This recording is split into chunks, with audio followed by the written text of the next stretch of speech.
Hello to all you lovely people, and welcome to another Fog video about Destiny 2. I'm here to talk about Season of the Lost, and to get straight to the point, it's good! Yes!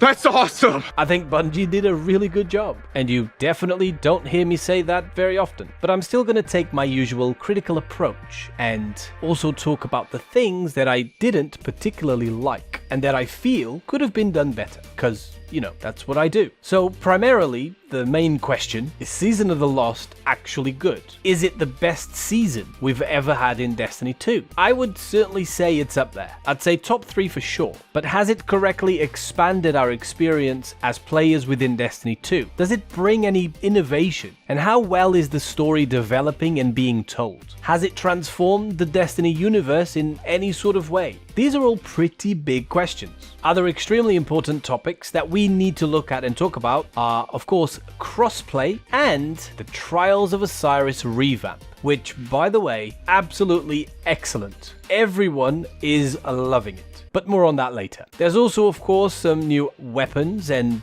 the new activities and all the other stuff that we'll also talk about, whilst delving into all the answers to the topical questions that we're gonna look at.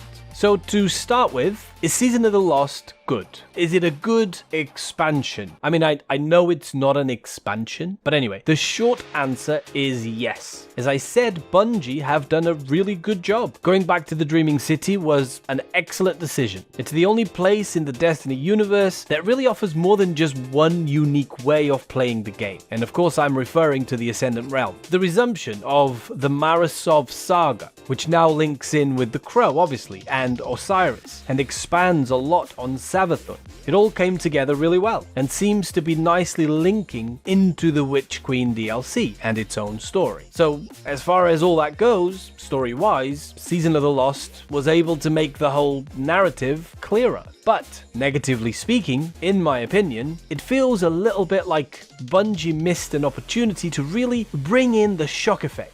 I feel like when we discovered that Osiris was Savathun all along, it was all done in such a monotone, careless kind of way. It just didn't hit how it should have hit. I almost felt disappointed because Bungie failed to showcase this incredibly shocking twist to the plot in a deserving way, if you get what I mean. I mean, sure, it might have been cringy, but this deserved a big cutscene with a Hollywood-style, impactful delivery. Entertained? Are you not entertained? And that's really where I feel like Bungie have been going wrong. They don't really do that enough during important story moments. Cutscenes feel very flat and really quite tedious at times, and without personality. In my opinion, the only character that would have been able to change that was Cade. Then, boom! It was like an ugly contest where everyone was a winner. This one dude was all, raw, so I shot him, and then I shot this other one. Shot a couple extra guys just to be safe.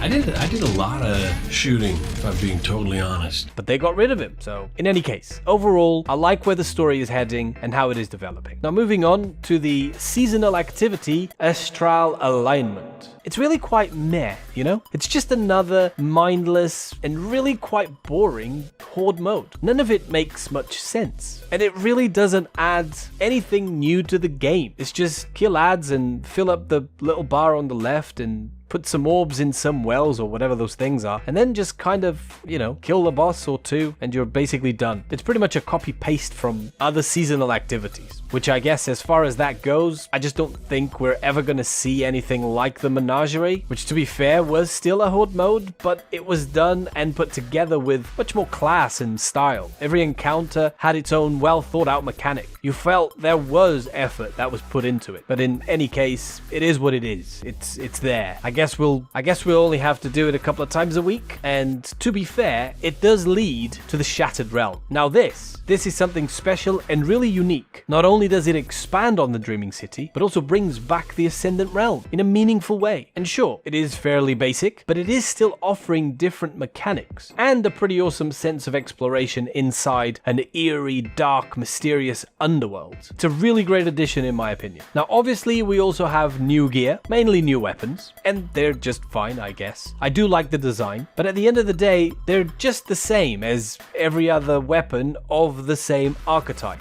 that we already have, really. A bunch of new perks have been added though, which does make the new arsenal more meaningful. And I do love some of the new perks, although with all these different perks that are now in the game, Bungie might need to rebalance it, I don't know. But going back to the weapons quickly. The new meta has really shifted over towards fusions and linear fusion rifles, and I do like where it's at right now. Fusions feel great, and hitting headshots with linears feels even better. Sidearms also seem to be in a good place, and I like that. I do think scouts could still do with a slight buff to bring them more in line with everything else, and some of the auto rifle archetypes do feel a bit too nerfed now. But for the most part, weapon balance feels okay. Let's go over to the important stuff. So let's talk about crossplay. This is definitely something that Destiny needed, badly, in my opinion. For me and my experience, it makes a massive difference. For the whole of Destiny 1 and the first couple of years of Destiny 2, I was a console player. But because of YouTube and whatever,